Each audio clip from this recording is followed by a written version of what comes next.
Hello, everybody. You are here live with what is hopefully going to be a fairly smooth post-mortem discussion, analysis, pretty chill, pretty relaxed, pretty free-flowing of the big popular pop culture event of first quarter 2021, which was the MCU, the Marvel Cinematic Universe's introduction into the world of television, I guess. It's always hard to classify what streaming TV is, right? It's obviously something that was brought to us in short increments over a number of weeks. I think it was, 8 weeks or 7 weeks, depending on how you count that first week of the first two episodes. And it really was something that was on my timeline, on Twitter, on YouTube comments, actually, to things like legal analysis videos that I had done, a couple of which I had to delete because I have some naughty community members who were trying to put some spoilers about WandaVision in videos about legal things.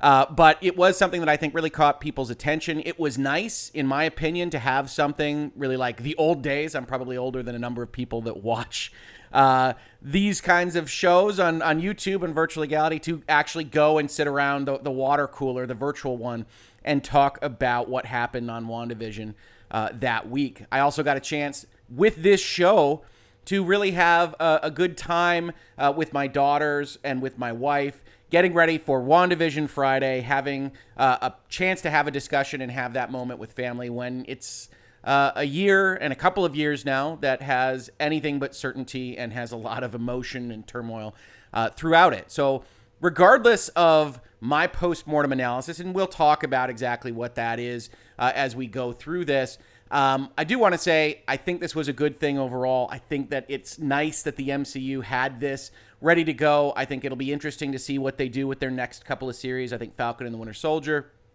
and Loki. But as much as I like WandaVision, and there's a lot to like about WandaVision, and we're going to talk about hopefully all of it, it didn't quite stick the landing for me. Now, before we get into details, this is going to be a spoiler-filled discussion live on this channel. So if you haven't seen all of WandaVision, I do recommend checking it out before you have this conversation with us. This will be an archived version of this postmortem. You'll be able to see this and hear this anywhere you might be after you get a chance to watch WandaVision. We're also doing it live. So I've got the chat open. If somebody has something that they want to interject, I'm going to do my best to kind of keep the flow of my conversation going, and there will definitely be a chance at the end, maybe of each section that we talk about, or even at the end of the whole thing, to ask questions and converse about this. The reason I wanted to do this live is to have that opportunity to have those conversations, and hopefully they're interesting and of interest to you. So with all that as background, spoilers, we're going to have a chat open. We're going to hopefully have this be a little bit more freewheeling than some other kind of conversations you've heard on this channel. Let's talk about it. Right? WandaVision starts in an episode where a lot of people didn't know what was going on. I talked to my family members about this. This first episode, filmed before a live studio audience, which you can see here, is essentially modeled after something like the Dick Van Dyke Show or I Love Lucy. And it comes out of the gate without telling you when it's set, what's going on. If you're not following all of the marketing materials for this show, if you aren't following the fact that this is happening after Endgame, after we had seen the Vision have the Mind Stone removed by Thanos, have Scarlet Witch, before she was Scarlet Witch, just Wanda Maximoff, have to kill him even though they had developed a relationship, apparently between movies a little bit in the MCU. We'll let them get away with that you're just suddenly watching a 1950s, 1960s version of this relationship. And I had a lot of people come and ask me, what is going on? And I think Disney Plus did a good thing here. The first two episodes were made available at once. So you had this live before a studio audience and Don't Touch That Dial, which are of a similar stripe because they have this kind of black and white conceit. They have the smaller aspect ratio for the smaller TVs. And Disney Plus got them out the gate, explained to people what was going on insofar as it was going to be this kind of pastiche and send up of sitcoms, and then got rid of it right? Because the very next episode has color, which, while still being very 70s oriented and having the awesome AstroTurf yard and very much looking like the Brady Bunch, if you're familiar with that show, doesn't have the black and white barrier to entry that I think some people might have bounced off of. And in fact, if you go and you watch these first 2 episodes and you go and look at Twitter or the journalists or the reviews of it, you say, well, it starts out really slow.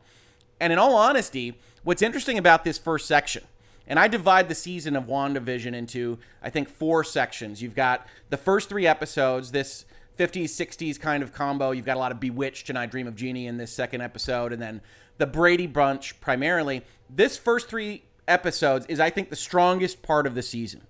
This is where the sitcom conceits really work very well. We're going to talk about those a little bit. This is where the real world hasn't interjected itself as a plot line that much, so the show isn't splitting time between 2 kind of diametrically opposed concepts and feels and atmospheres. And so you really get to dive into this almost surreal, slightly Twin Peaks mystery underneath a very, very good, very detailed, very well organized send-up of these sitcom notions. I mean, if you go and you watch the first 3 episodes, or maybe more specifically the first 2 episodes of the series, you will find not just this mystery and this MCU-ness that really takes over towards the end of the season. What you'll find is a writer's room and a showrunner that really focused on making a funny, old-school comedy, sitcom, first and foremost. And that really attracted me to the project. You get these wild moments, right? In the very first episode, you get someone choking at the dinner table, and it gets really weird. And you can see the camera moves change from having this kind of 3-camera comedy setup to having what we would consider more cinematic camera angles to suggest that something's going on. Finally, Vision goes and he takes the, I don't remember what he was choking on, a sausage. I think it was breakfast for dinner, right? And takes it out of his boss's throat. And you get those moments, just like in the second episode, you get the helicopter and you get this, what's happening to you, Wanda, who's doing this to you, and all this good stuff as a mystery underlying what is still a pretty funny sitcom, right? You've got them trying to have a magic show and avoid actually using magic or superpowers, and Wanda having to try to avoid this, and antics and shenanigans, which you'll hear referenced later in the series, and it's delightful. And that's really one of the things that I thought was really fascinating. At the same time, you have some really cool things that I think people also grew to like, which is that they're doing commercials in between these various broadcasts of this sitcom, as we later find out is coming from Wanda's head.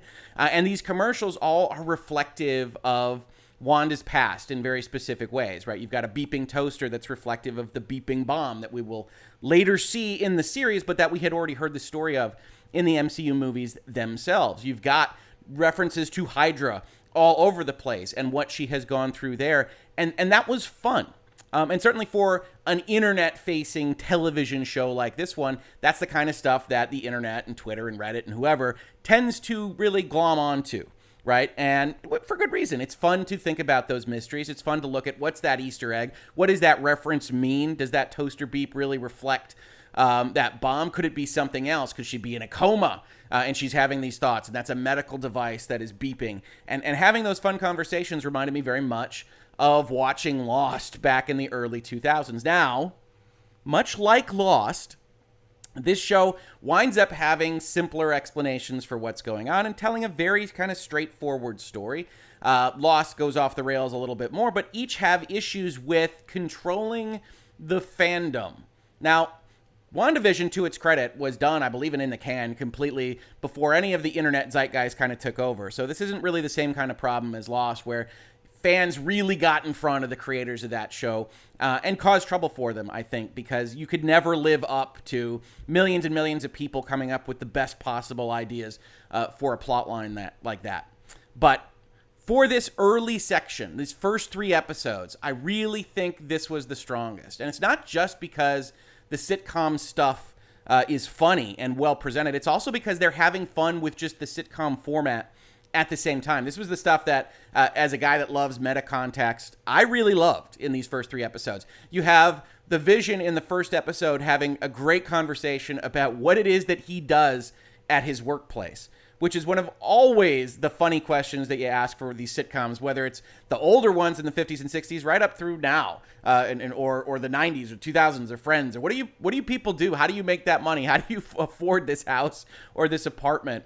And it was great to see them kind of play that up in the first episode and have Vision ask these questions about what is it that I do? What are we making?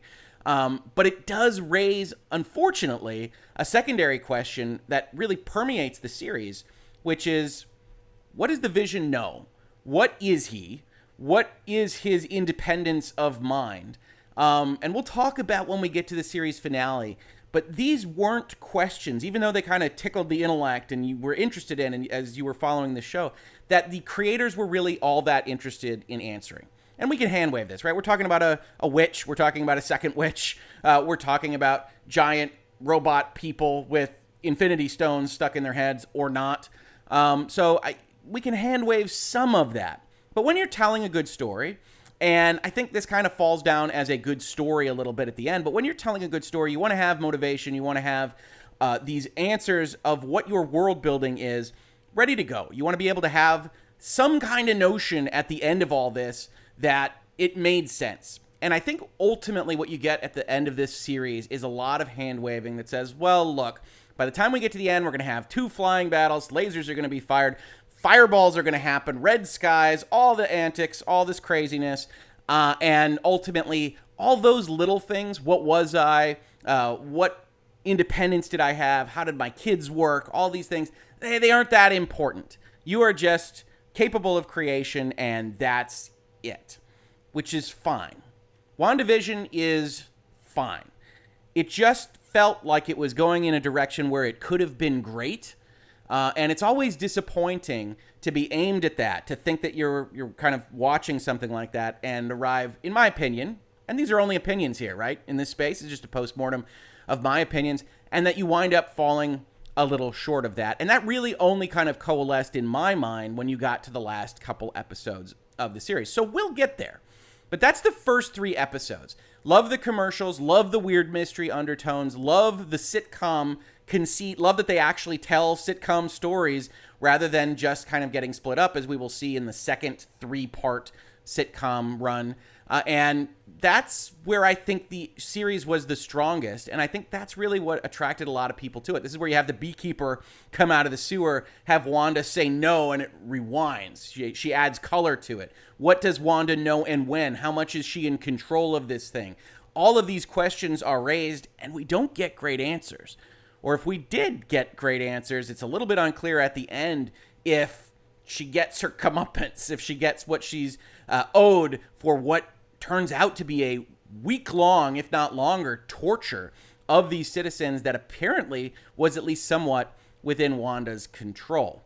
So you've got this series, you've got these first 3 episodes. If you're like me, you watch the 70s episode, the Brady Bunch episode, you've got the pregnancy going super fast. You've got some really interesting stuff with Monica Rambeau announcing herself. It's a little unclear as to how she gets out of Wanda's mental trap or whether she was ever in it when she's inside the hex. And you get Wanda really acknowledging that she understands that she's still the Scarlet Witch and kicking her all the way out, which is very cool, a very cool ending, and leads us directly into the 4th episode of the series, right? Which is, I think, a very unusual step. Unlike some shows, and we'll keep Lost there, we'll keep Twin Peaks, we'll keep other kind of mystery shows, X-Files, if you're old school like me, that really try to stretch out everything. I think it's to WandaVision's credit that they have these first 3 episodes of mysteries that people are enjoying, and then the 4th episode really explains everything that had happened in those first 3 episodes that was at all confusing, right? How the broadcasts work, what the helicopter was, who was talking to her on the radio, what the beekeeper is. They really explain all of what was mysterious about those first 3 episodes, and I think that's good. And I think I liked it when it happened in the 4th episode because it suggested to me that they had a plot, they had a structure, they had a plan for what they wanted to do, and it seemed apparent that it would be this 3 sitcoms and Outside World. I had thought maybe you'd do 3 sitcoms directly and then Outside World again, and in fact it winds up being that split. But it was a very interesting turn. It was certainly very cinematic. You got to see the return of Monica Rambeau from the blip in a very dramatic scene to start this episode. You got introduced to, I don't know what you want to call them exactly, second tier, third tier character actors in various MCU movies, including one of my daughter's favorites in Darcy. Yes, I'm sure it is no surprise to you that I have a very sarcastic 11-year-old as a daughter who just absolutely loves how sarcastic and anti-authoritarian Darcy is, which made it a pity that she didn't really get much of a role at the end, which is ultimately one of the problems that I have with the structure of the show. I think all of this is great. I think showing the outside world is great. I think you answer a lot of the questions, that this is actually physically happening, that a town is held hostage, when I think it would be easy to say that this was all in Wanda's mind. I had thought maybe that she might be on that medical bed in an induced coma, captured by someone, and this was all kind of mentally within her.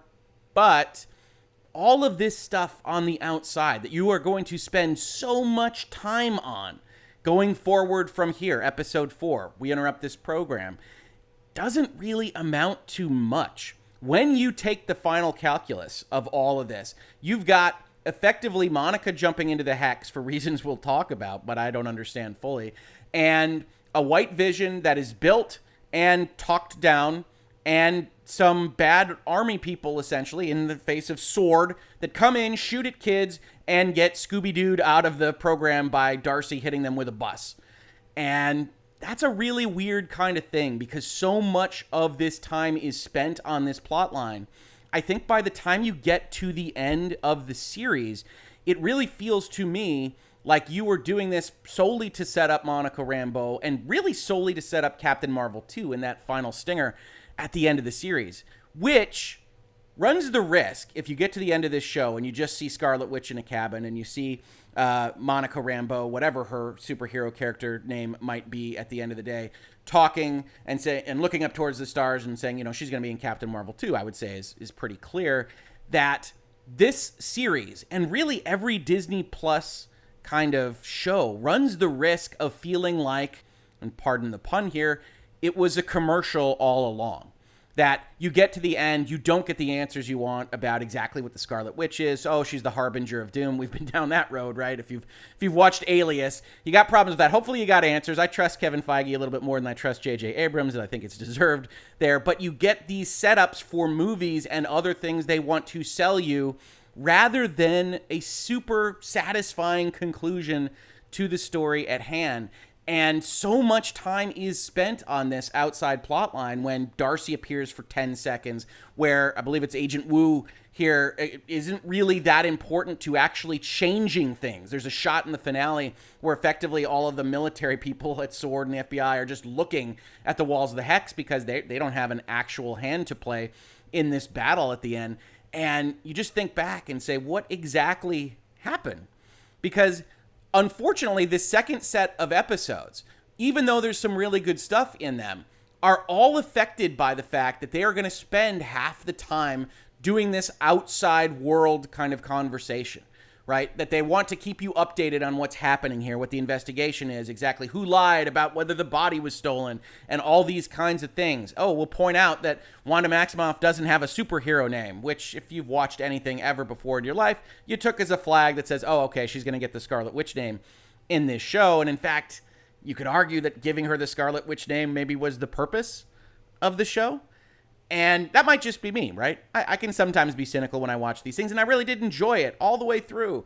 But it did really feel like a commercial for buy this other Disney stuff by the time you get to the end. And the reason for that, I think, is because they really lost the sitcom conceit notion. They really lost what they were doing so brilliantly in the first 3 episodes of this show by the time you get to the second set of 3, right? We've got family ties in the 80s. We've got what amounts to, I think, 90s, but it's really early 2000s with a kind of Malcolm in the Middle send up, which isn't done very well. It isn't focused on that because by now the plot has to take over, right? And then by the time you get to Breaking the Fourth Wall, which is essentially Modern Family, modern kind of sitcoms, very little time is spent setting up the sitcom, establishing why something like this might be funny, and much more time is spent on, oh, how is Vision going to get back? Why am I even doing these interviews? Just sitting out there in a circus with some kind of unfunny jokes, in my opinion, for a little bit.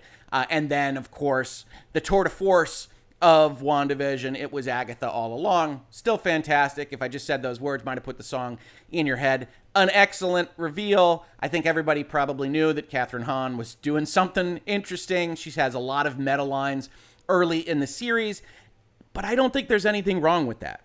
You know, again, going back to Lost, I think one of the things that you can do if you are a writer or a showrunner or a creator is that you can think that you need to be clever and get in front of your audience and not give them the proper foreshadowing and not set up things properly. I think that's almost always the wrong answer. Unless you've got just absolute genius ability and are just brilliant in some kind of twist at the end that nobody could possibly see coming but is still satisfying, foreshadowing and leading you somewhere is still the better way to go. And Agnes coming in and saying, oh, it's the star of the show, and having all these other meta comments where you go, something is off with her from the entirety of the show, having it end with Agatha all along is great.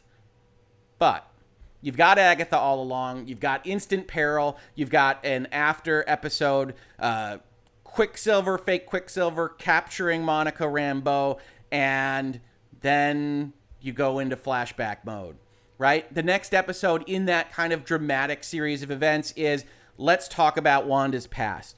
And again, I hate to keep bringing it up, but it seems to be running into the same problems as Lost, which is that Lost, famously at the end of its run, now this is 6 years on, has all of this built up kind of direction. Oh, we've got big reveals, we've got a big fight, it's a climax, people are dying, and then takes an episode off to talk about the past.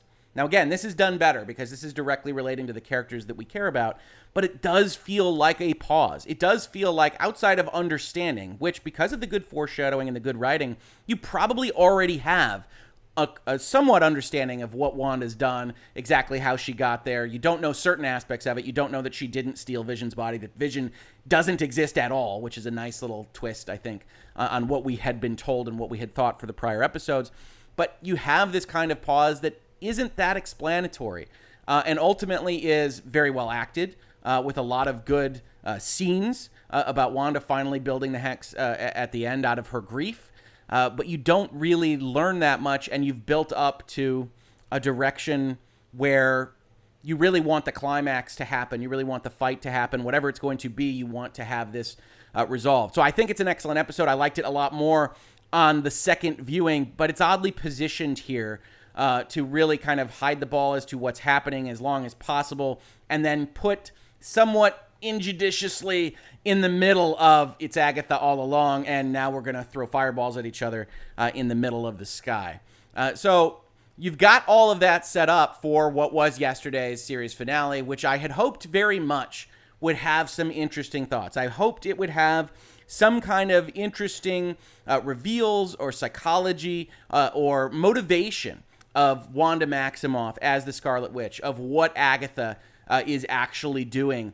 And unfortunately, like so much of the MCU, it mostly revolves around throwing fireballs at each other and firing lasers at each other, right? And they've got a problem because it's two flyers, and it's just people in the sky, and Vision fighting not Vision, which ends with the ship of Theseus, or Lock Socks, if you're more familiar with the sock problem version of that, which is amusing. Certainly, if you've played video games, you're familiar with the ship of Theseus and those kinds of things. Very famously put into 9 persons, 9 rooms, 9 doors. If you haven't checked out that game, highly recommend it.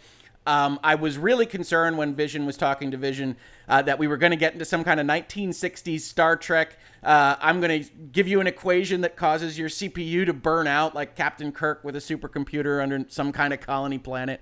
But fortunately, that didn't happen. Unfortunately, not much more happened, right? They have the conversation, they put the memories in, you get, again, a kind of Star Trek feel. Oh, they're going to try to restore him later on. It's going to be some version of the Vision. And the MCU winds up having a similar kind of feel to Star Wars, in that you've got this kind of you're never really gone problem. You've got Loki in a series in a couple months, even though he's dead, but he's not dead. You've got what appears to be Black Widow in the trailer to that show, is who's dead, but maybe not dead. You have Vision, who is dead, but maybe not dead. You had Groot, who died, but maybe isn't dead. Obviously, there are reasons and there's explanations in the lore for these things, that they're not exactly the same person, and it's a multiverse, and Groot's actually the Groot's son. But effectively, for the viewer, you do have this kind of minimalized stakes when nothing really appears to be gone that you might have loved. And who knows, Robert Downey Jr. and Chris Evans could show up tomorrow if you've got a multiverse that you're going to introduce. So end of the day, you've got a story here that finishes, and nothing really was made clear to me about the motivations, right? Wanda starts this thing in grief. It's unclear when she knows that she's doing it herself. She claims in the finale that she didn't understand that people were being tortured. She thought they were at peace, which is trying to absolve her, I think, of what is otherwise monstrous, right? You've set up in this show that she is acting monstrously if she is keeping these people in thrall. She accidentally strangles them all momentarily. The lady from the 70s show, I apologize for not knowing the actress's name, asks to die. It's dark, dark stuff. But at the end of this entire episode and series, you basically have Monica Rambeau come in and say, I would have done it too. Which at that point in time is ridiculous. It's almost abhorrent from a moral perspective, right? No. Once you know that you're torturing these people, once you know you're holding them hostage, your grief, your pain, your individuality does not subsume all of the rest. And it was a very unusual set of statements to hear while Monica is talking to Wanda at the end of the show.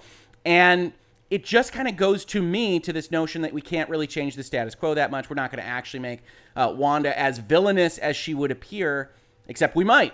The last shot of the show is her reading a dark magic book and kind of playing with what appears to be a puppet version of herself, or a ghost version, or an astral projection. And we don't know what that means. And so you've got this kind of situation where it's almost Scooby-Doo-esque. You have the van hitting. You have cops shooting at kids for no real reason. Kids that don't exist, but okay. You have Monica just showing off a new kind of Jello mold power to take on the bullets. And everything kind of loses touch with reality. You get what I would consider to be a fairly poor MCU movie, fairly low level, Thor 2, The Dark World kind of MCU movie at the end, when you started out with something that was really, really special. And somebody commented to me on Twitter the other day and said, well, you know, Rick, they were always going to have to ditch the sitcom conceit as the series went on because we were going to tell a plot. And I agree. I had always thought that you'd start to get kind of whatever the plot was, this kind of slowly baked in to the sitcoms as it went on, with some kind of finale that kind of matched all of it up. But outside of basically Wanda loves sitcoms, and so she goes to sitcoms as her happy place, as her safe place, and she misses Quicksilver and she misses Vision, and she's had a tough life. You don't really get much except, hey, Agnes showed up also, was causing trouble for her. They fight with fireballs. She traps Agnes, which, one, is a little bit unusual for the hero, and two, doesn't quite make sense when she gets rid of the hex entirely. Is Agnes somehow separated and continues to be trapped in Westview proper in the year 2020 or whatever it is, but acting like she did in the early episodes? It's unclear because we don't see her again after that. But it's just a really odd ending that ultimately, for me, winds up retroactively taking away some of my enjoyment from the rest of the series, because it is clear to me that there wasn't really this grand plan to establish anything. There aren't really good meditations on the humanity of grief. You don't see grief motivate her actions at the end. You don't see her really conquer grief. And maybe she wasn't supposed to. Maybe this is something that's going to be handled in Doctor Strange 2, the multiverse of madness, or maybe she's going to be the villain of that movie. Who knows? But to me, there's something naturally unsatisfying about, okay, we're going to finish this story here. You're the harbinger of destruction. We won't really explain what the Scarlet Witch is, except that you can do everything. We're going to call out Doctor Strange and say you're stronger than the Sorcerer Supreme. And then we're going to leave you in a cabin in the woods. And please check out our next film where you can get more explanation of this. It's almost like having to read the comic books between some of the Star Wars movies or whatever it might be. And that's unfortunate, because one of the things that it does to me is make me less excited about the rest of the MCU on Disney Plus project. Right, I'm very hopeful for Falcon and the Winter Soldier. I expected it to be more normal than WandaVision. WandaVision was really the one I was the most interested in because it sounded so weird. I suspect Falcon and the Winter Soldier will be a low-level MCU movie on Disney Plus. But if you're just going to lead into the next thing and the next thing and the next thing, I think that's a problem in and of itself. I think the MCU never would have worked as well as it did if you weren't telling complete character arcs, if you weren't telling really good, interesting stories, and then having Nick Fury show up and say, hey, do you want to join the Avengers? This feels a different kind to me, and I'm sure that reasonable minds can differ on these kinds of reflections. So that's ultimately my postmortem on this particular show. I think that it's an excellent show with some excellent ideas, excellently acted, right? I think Elizabeth Olsen did much better than even I thought she would. And I could very much deal with them just getting rid of the Sokovian accent completely because it's not my favorite part of her character. Paul Bettany is excellent in everything that he's ever done, and I love to see him. I think even the kind of character actors from the other movies did a great job. I think everybody did a great job acting it. I think the core of the story just wasn't that interesting. It was fine. It was Wanda goes to a city, goes crazy with grief, maybe doesn't realize it, maybe does realize it. Vision certainly talks to her about the torture these people are undergoing episodes before the finale. And what she realizes and when is important to understanding kind of the moral thrust of her character. But a witch also showed up, was causing trouble. She fought the witch. She had a clever little ending to the fight, which I like. I like those clever little endings. I like that better than just my fireballs are better than your fireballs. But it didn't really amount to much of anything. In fact, I had compared it when I watched it yesterday to Buffy.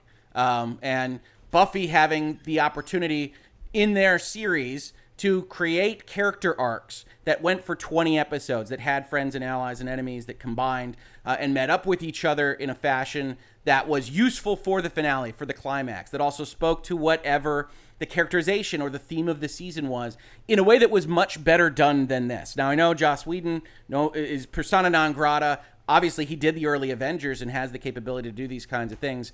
But to me, this was Joss Whedon, a Buffy the Vampire Slayer kind of season, an idea, witches fighting witches, talking about grief, which Buffy very well handled when you had things like important deaths and the entire crew handling them for episodes at a time. And that was just done more naturalistically, even though you had a superpowered person fighting vampires. And so it's unfortunate to me that although we have this much better acting, we have this better special effects, we have all of these things that are better, the core conceit, the emotionality, the humanity, the gravitas you could have in a story like this is absent, and not, I think, specifically accidentally. I think the MCU likes to superficially touch on things and then flitter away with jokes and magic and cool outfits. Her costume looks fantastic. But that is unfortunate to me because I'd much rather have the nitty-gritty of all this. Now, my wife just walked in. She has been watching WandaVision with me. I have just gotten done saying it is great and also bad. I think I really clarified for everybody that's chatting and watching this with me that it is great and also bad. Did you have any thoughts you want to add? I can spin the microphone over to you. Oh, here we go. She's getting up, folks. You're funny. No, you kind of touched on my biggest beef. And, I'm a huge MCU fan. I was absolutely obsessed when we started getting to the end with Endgame and Infinity War. And I was so excited about this. And I was so thrilled with this, sitcom, blending. That was such a part of my life growing up, watching these old sitcoms. And so that, to me, was so cool. And then it just started to get kind of flat when they took all that out. And I get they were trying to do something different and take the story to a different place, but it just lost some of that magic from the beginning, that really creative, really elegant creation. And so that was really, I don't know, that just left me kind of empty. And, my biggest beef when we've talked about this is man, you had an opportunity to really comment on something big and deal with grief, and I felt like there was no change in that character from the beginning to the end. There wasn't really any wrestling with that question or that problem. And especially in this year, out of any year, that would be a great time to have this discussion. Loneliness and grief? Yeah. Yeah, well, and I think they wanted to get credit for telling, an interesting story, and they kind of tried to hit those beats with the Emmy nomination type episode of episode 8, where you have Elizabeth Olsen doing the tour de force. That's certainly going to get submitted for her. But yeah, the MCU wants to only touch on things superficially. They really do. And maybe that's comic books. I can't pretend to be a comic book aficionado. I haven't really read a lot of comic books in my time, but I've loved the MCU. It is, however, a trifle. It's a cotton candy. And although they kind of hit some good beats, they have some great things like in Endgame and Infinity War. Mostly, it's just designed to get you to the next thing. Maybe I expected too much. My wife says maybe she expected too much. I don't know. So with that all being said, and if anybody has any other specifics they want to ask me about, that's what the chat is for and the live stream is for. Let's take a look at some of these questions. Ralph Boner, your take. I thought that was terrible, honestly. I think they knew what they were doing when they put Evan Peters in that role. They cast him in that role. They have the audio person. If you go and you watch that episode with the audio explanations on, say, it's Quicksilver, but Quicksilver from the X-Men movies.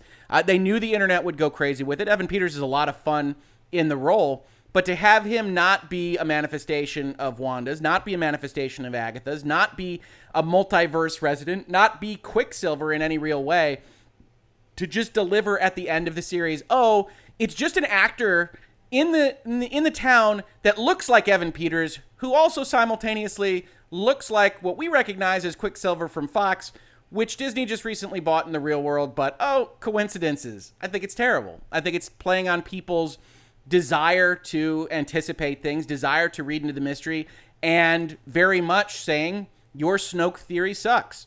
And so while I think he was fun, I think it was great to have on there. I think in the Halloween episode, he's doing a great job of jabbing at Wanda and giving you interesting reactions. And I think there's a lot of fun in those interactions, right? That's one of the reasons I used this picture, right? Is because his role, as we later find out, is essentially as Agatha's golem to go in and poke Wanda to get her to make mistakes. But outside of that, him just being somebody that looks like somebody else that we know in the real world, yep, good on you, I guess. Only once, but not really something that I loved. Who was Jimmy Woo's witness? I actually don't remember that plot line, Louis. Can you help me out with that? Did Jimmy Woo have a witness to something? What MCU movies are you looking forward to, if any? Multiverse of Madness. I like Benedict Cumberbatch a lot. I like Scarlet Witch and Doctor Strange. I think they haven't really dived into the mystic aspect of these things as well as they could have. I'm not as big of a fan of Sam Raimi as most, or at least most as it would appear on the internet. So I'm interested in to see what he does. While I enjoy the Spider-Man movies with Tobey Maguire as something that was different at the time, I do think they are kind of quantifiably worse than everything that we have gotten since, except maybe the Andrew Garfield Spider-Man movies. But we'll see how he fits into the MCU. He certainly has that kind of horror background, and we'll see exactly how it works. Other movies, I have no idea what the Eternals is. Like I said, I'm not a comic book guy. Certainly it's got a big cast and a big name director now at this point. But I don't know what it will be. And I haven't liked Angelina Jolie in much things, but we'll give everything an open chance. Anything else I'm excited for? I think I'm mostly looking forward to seeing what in the world the Loki show is. It's unclear what that was. Someone went missing from witness protection. That was the initial setup that brought Monica there. I just assumed, Louis, that it was somebody in the town. Like when you take over a whole town, there's going to be somebody with some background. And so they lost the whole town. So anybody in there would no longer be communicating with the outside world. So I thought it was just to get him at the door. That one didn't bother me so much. I think there was mention of like astrophysics engineers or something, and they were going to go on the hill and potentially wear clothing from the era to get into the hex and stuff that was just kind of dropped midway through. I think I mentioned also that Monica just deciding to go into the hex is a really odd beat, right? I think we all knew from what we were seeing that she was going to get superpowers and that she was going to be a major factor in all of this, but she gets the truck stopped. She throws off her helmet and says, I can do this. And in terms of storytelling, there's no real reason to believe that she can at that point in time. And it's a little unclear what metaphor they're trying to show when there's all the voices as she's walking through the hex barrier and she pulls them back into herself. And now she's super powered and can see, I don't know what it is, radio waves, electricity. And also she can turn her stomach into jelly. It's a panoply of powers for Ms. Rambeau. But there are instances like that throughout the series where you kind of have this breakdown that you can kind of shovel under. You can put dirt on it and you can continue with the show if you're enjoying yourself. Much like maybe the mid to late seasons of Game of Thrones before you hit the wall. But those started to pile up really at the end. Why is this person doing this? What are we supposed to take from this? What is this motivation here? And while excellently acted and clearly with money thrown at the screen for the finale, it was, it would have been on the poorer end of Buffy season finales, if I'm being honest. Angelina Jolie will always be my Tomb Raider. Yeah, Tomb Raiders are fun. Not the greatest movies in the world, but they were fun for a time. Where do you think fake Vision ran off to? That's totally left unanswered after the ship of Theseus. I believe I asked my wife that when we were watching it, and she said, up. He went up. So no, the ship of Theseus stuff was interesting, but again, that leads to that commercial feel, right? Like, that's always been an interesting thought problem. And if you haven't heard it before, I think it was well presented. I probably would have broken it down into socks instead of ships, but the Vision is a little bit conceited. So he's using the fancier version of that psychological and identity issue. But to me, no, you don't get an answer for her where he went. You get this buildup of what Sword is doing, which really culminates in Vision. You don't have a very good battle. You don't have a lot of understanding of that. He gets the memories, he leaves. And that, much like the ending of Monica, much like the ending of Wanda, winds up feeling like, catch us on the next movie, only $15 a clip, or get it on Disney Plus Premier Access for $30. And that doesn't bother me. They're corporations. It's capitalism. I get that. But I do want to be told a complete story as part of this thing that I've invested my time and my hype cycles in. And I don't feel like they got there. They really just said, well, here's a little connective tissue and now go watch the movies or go follow on to whatever. And I think if you break it down too much, and obviously Disney Plus and the MCU has planned, I don't know what it is, 20 series of this and 15 series of Star Wars. If you break it down too much where either the little stuff doesn't matter and is just a commercial for the big stuff, that isn't going to work. That isn't going to be popular. Or if it does matter, but there's these 30 things you have to watch in order to understand the next movie, I don't think that's going to work either. And I had a lot of faith in Feige and the MCU going into this, and I thought that they were kind of threading that needle.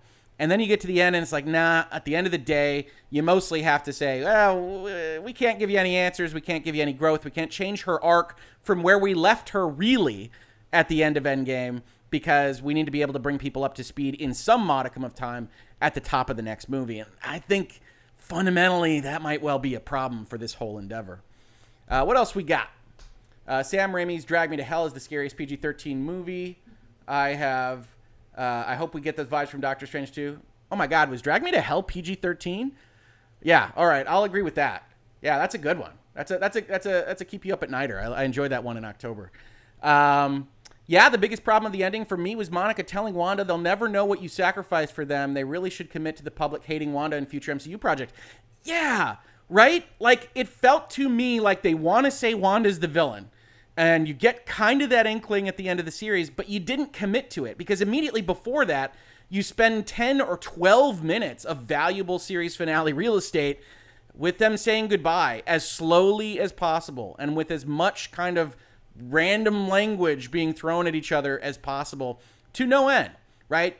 To me, you end that with the punch. I had thought from really episode 1 that this was going to end with Wanda having to sacrifice Vision and then ultimately her family, which of course I didn't know at the time, because she has to understand what grief is and understand that you have to let go in order to move on and all these kinds of things. Yeah, pretty tropey, but you can still tell that very human story in a very effective way. And they just didn't do that. She just says, oh, yeah, well, I beat the witch. I made her a neighbor. And I guess I don't want to torture these people, so I guess I'll give you up. But I'm going to take this dark magic book and go elsewhere. And that's fine if you're creating the villain. Oh, I choked him, and we're just going to blow up everything. You're right, I don't need Vision or a family anymore. I'm just me, or whatever. And you really dig into whatever direction you're going to go with the character. Instead, they tried to do this muddy middle. Maybe because plans aren't finalized. I don't know. But maybe just because people are attached to Elizabeth Olsen and Scarlet Witch, and what they want to do is not something that they felt comfortable doing at this point in time. I thought, either way you take it, it's very much a water sandwich, right? They pretend that there's meat there, and there's nothing. It's soggy bread.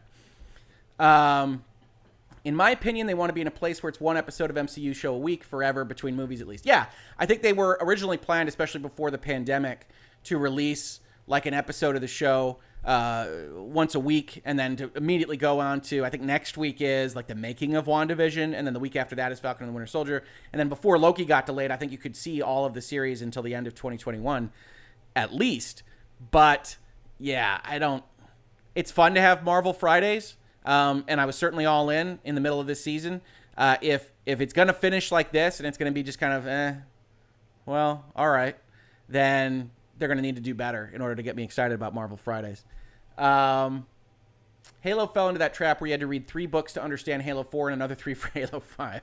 Yeah, I never really understood the plots of the 343 Industries Halo. Maybe that's why I didn't read the Halo novels. To be honest with you, I often find video game books to be somewhat poorly written, so I don't really dive into that too often. I know there are exceptions to that, so no offense intended.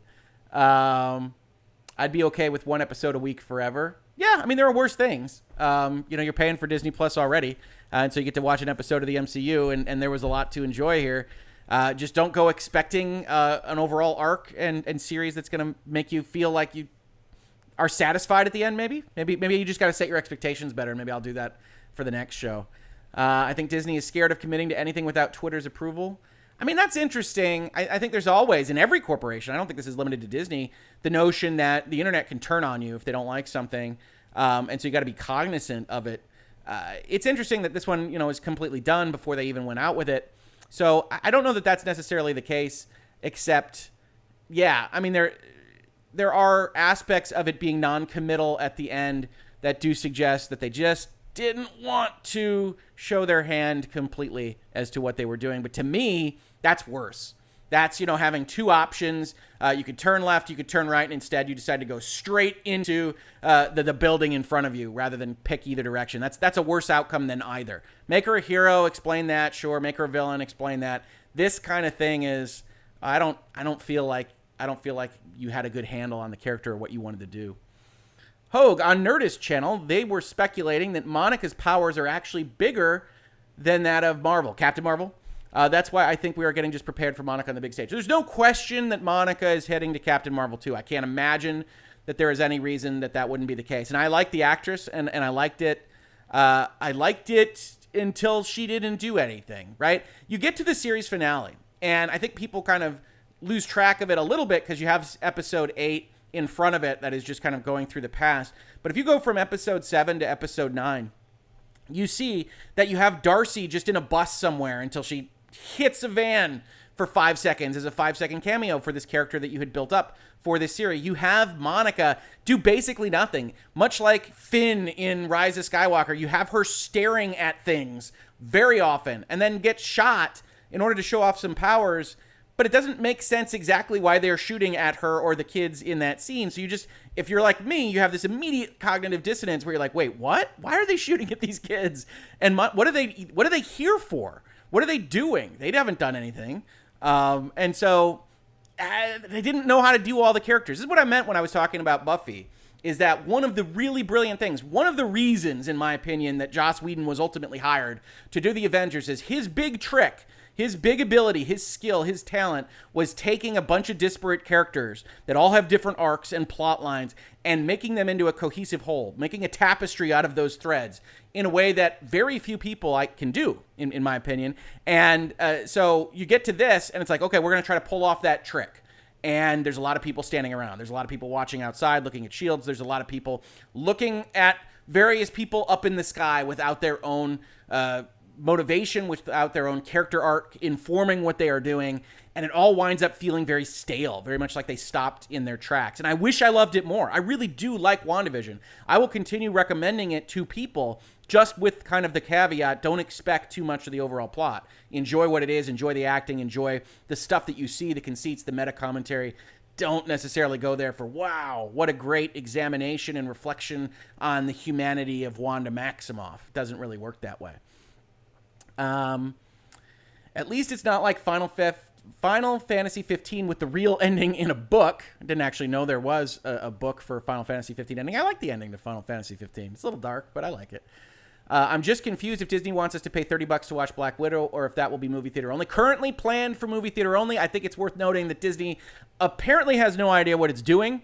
Raya has just released for a $30 premium, I believe yesterday. Soul didn't have a premium. The Mulan live action movie had a premium. Black Widow is still question mark. So they're trying to figure it out, but you would think with all the analysis that they can do and all the money and resources they can throw at this question of supply and demand and what to do, they could figure it out better. But alas, nope, Disney doesn't quite know what they're doing. And they're getting pressure from Paramount Plus and HBO Max, which is just putting their movies directly on those services. Disney is trying to figure out what they're doing, and we'll see how much money they make from Raya. Raya is certainly much better reviewed than Mulan, and certainly entertainment for the family is useful, but I'm very unlikely to spend $30 extra on that movie. Why hint at Nick Fury instead of just saying his name at the end and pointing to space? At this point, we know who he is. Why not just say his name? I didn't actually know that was a reference to Nick Fury. I thought that was just a reference to going up to space. But probably because Samuel L. Jackson didn't want to be on a Disney Plus show for 10 minutes, I would guess. Would be the answer to that question. One of the really interesting things about the Disney MCU from a contract lawyer's perspective, right? You're here, you're on the Virtual Legality channel, you're here with Hoeg Law, is that it is such an amazing bit of lawyering to have in these contracts the ability to kind of move these cameos around and to make the most economically of the contract commitments you have with these people, and to somehow get, Captain America in 7 things instead of 3, and Robert Downey Jr. Now you have to give him back end at the front, but all this stuff, that's one of the really interesting questions. Samuel L. Jackson might have, 1 more appearance or 2 more appearances on his contract. We don't know, but you don't waste it on a teaser at the end of WandaVision if you only have Samuel L. showing up in certain instances, right? I honestly think the What If series this year will be the only MCU project that doesn't tease any future plot lines, and that is solely because this show is meant to be non-canon What Ifs. Yeah, What If could be interesting. I don't know. I haven't seen much of the animation there. I'm a little bit picky about animation, and hopefully it looks pretty cool. It's funny how small-scale Avengers feels looking back compared to seeing it on release in terms of the size of the cast, etc., just because of how far they've come. Yeah, absolutely. Well, one of the really interesting things there was I watched Avengers the first time, and I love the idea. I love the 6 of them, and I love the notion of having these heroes from these various movies joined together in a single movie. But even while I was sitting there in the theater, especially at the opening, when they're at the Project Pegasus base, I did remember thinking, wow, Joss Whedon hasn't really directed a movie before, and a lot of this feels like a CW television show with a bigger budget. There's a closeness and a smallness to a lot of the effects in that movie until you really get up into the third act that doesn't permeate, especially as you get into Age of Ultron and definitely Infinity War and Endgame, because I think the Russos are better directors, in all honesty, than Whedon is. But yeah, certainly the Avengers has a certain smallness to it. Yeah, they specifically said him and pointed up, which is a reference to Far From Home scene with Nick Fury on a base in outer space. But they don't need to show him. Why not say his name? Yeah, I mean, that's fair. Could have said his name. I don't know. You've got some really weird things with the marketing of this, right? Where you've got a mystery show, and then you've got the actors, particularly Paul Bettany, going out and talking up cameos and things at the end. Now, Paul Bettany's making a joke about the fact that he's in the final episode twice, but we don't know that at the time. And those, I think, are missteps. Right? Because you don't want to oversell what you can deliver. And at that point in time, you know exactly what you are delivering. So, yeah, they could have said Nick Fury's name. I just don't know that it would have added to anything for that particular scene. Samuel L. Jackson famously let them use his likeness in the comics in exchange for having first refusal on playing him if they ever did a live-action version. Is that true? I like that tidbit. That's cool. That's cool. From what I understand, the movies released in theaters are the ones that have the premium D+ requirement. Soul, if I remember correctly, is a D+ only movie. It is a D+ only movie, but Disney has not set up the parameters for what is going to be premium access or not. They had talked of the fact last year that Mulan was so disappointing they weren't sure they were going to do premium access again. They're still figuring their way forward. It's one of the reasons Black Widow, I think the current Black Widow trailer doesn't have in theaters only or a Disney Plus reference at the end of it. It's just Black Widow's coming out, and we're going to figure it out later because we want to analyze, presumably, Raya. And they also, the MCU is one of their big cash cows. They don't want to undersell it if they can avoid it. I keep being astounded at how much Age of Ultron gets called back to this day. People give Joss Whedon crap for the whole farm part and other things, but it's been key to WandaVision and now Hawkeye. Yeah, Age of Ultron, after you get the entire structure of the first section of the MCU. I know it goes through part 3 or whatever, but the end game section of the MCU is very clearly benefited by the callbacks and the references and where it puts Tony Stark in his mind space for all of those things. And that's really interesting. It was one thing I noticed while we were doing a rewatch was that Age of Ultron plays much better as effectively the middle of a trilogy, the middle part of a series. It's not necessarily great as its own story. It very much informs what comes after and is based on what came before. So it winds up being a good movie, but maybe not its good own movie. Wait, Paramount Plus is an actual thing. Yep, launched this week. I think they're going to have like Maverick, the Top Gun sequel, and some other stuff that sounded decent go straight onto their service, although I think they have a waiting period. HBO Max is same day, but only for 30 days. Paramount Plus is not same day, comes on in 45 days.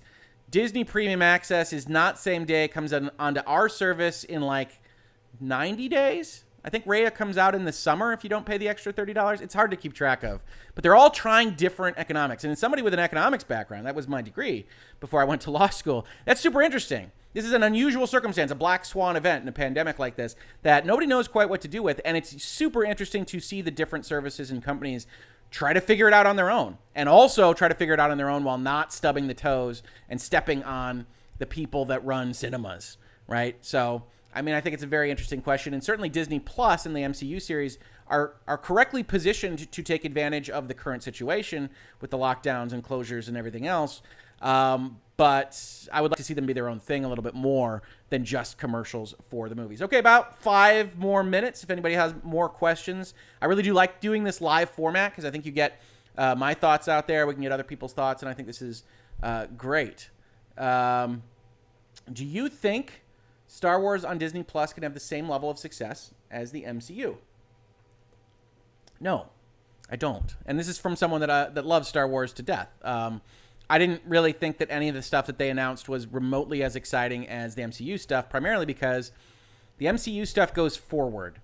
The MCU stuff is connective into the future, following the characters going forward. Virtually everything that they announced for Star Wars was stuff in the past. And this is where Disney is really stuck right now, because their Disney sequel trilogy, don't let anybody tell you different, was a flop in terms of motivating people to get excited about that era. And you can love those movies. You can come in here and tell me how great Rian Johnson is. That's fine. But in terms of motivating people to get excited about that period, it didn't work, which is why you see Disney announce virtually everything that they're working on as in some other period. The problem with that is I'm just not that interested. I'm not that interested in Cassian Andor, the guy from Rogue One running around doing stuff in the Rebel versus Empire period. I'm not actually that interested in The Mandalorian. I don't think that that's as good as a lot of people think it is.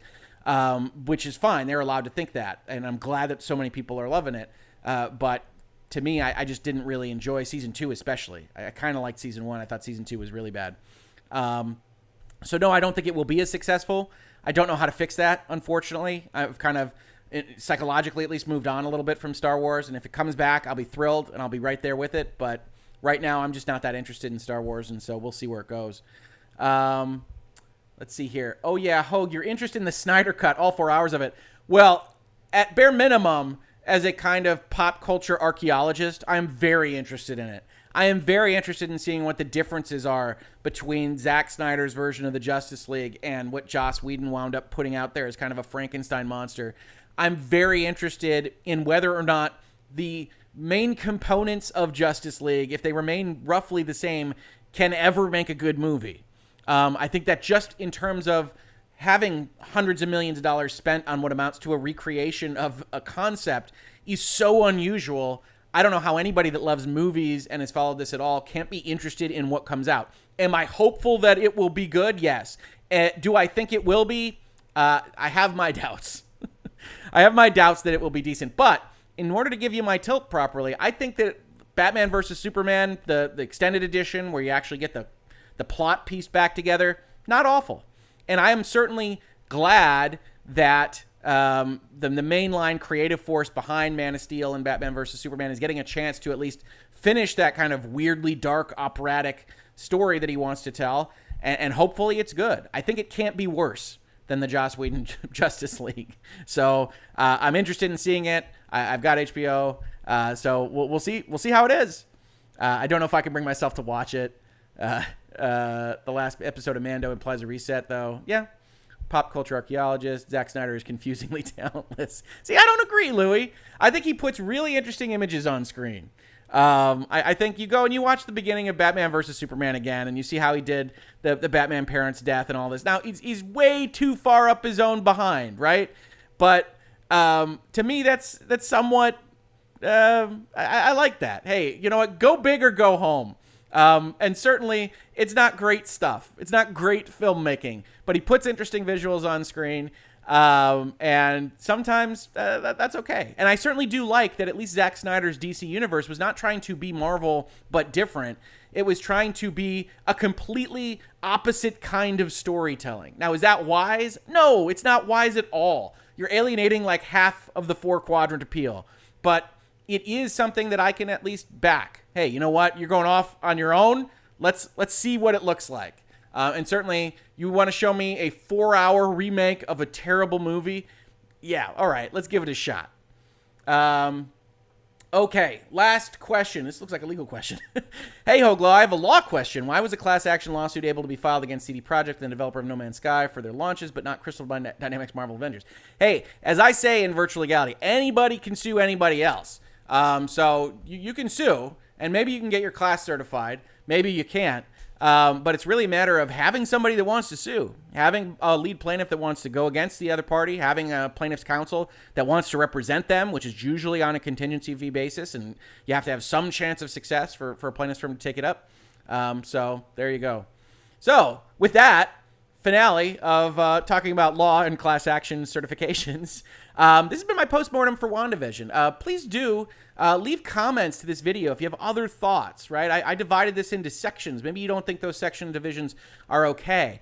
But I really do think started strong, love the sitcom stuff, got away from that when they had to do half of this real plot line as part of the story. And then that real plot line, that could make sense if it went anywhere, really didn't go anywhere. And at the end of the day, really a lot of wasted time with that reality-based plot line, presumably to set up Monica Rambeau, and to do very little else. So WandaVision, give it like a 7 out of 10. A lot of good stuff early on, kind of trails off like so many series do. But instead of 6 seasons of Lost, you did it all in 9 episodes. So maybe I should be thankful that it's 9 episodes of commitment instead of 6 years. For everybody else, thank you so much for checking it out. Thank you for popping in and having this conversation with me. I always really appreciate it. And like always, if you like having these conversations, business and law usually, but oftentimes lighter fare on the weekends. We'll see if we can do these a little bit more often, because frankly, I need to talk about lighter fare more than just lawsuits and badness all the time on this channel, as much as I think some of you do. Thank you so much for checking it out. Tell people that we're here. Subscribe, ring bells, leave comments. Either way, I very much appreciate it, and I will catch you next time, not on a postmortem for WandaVision, but probably on the next episode of Virtual Legality. Thanks so much, and have a great weekend.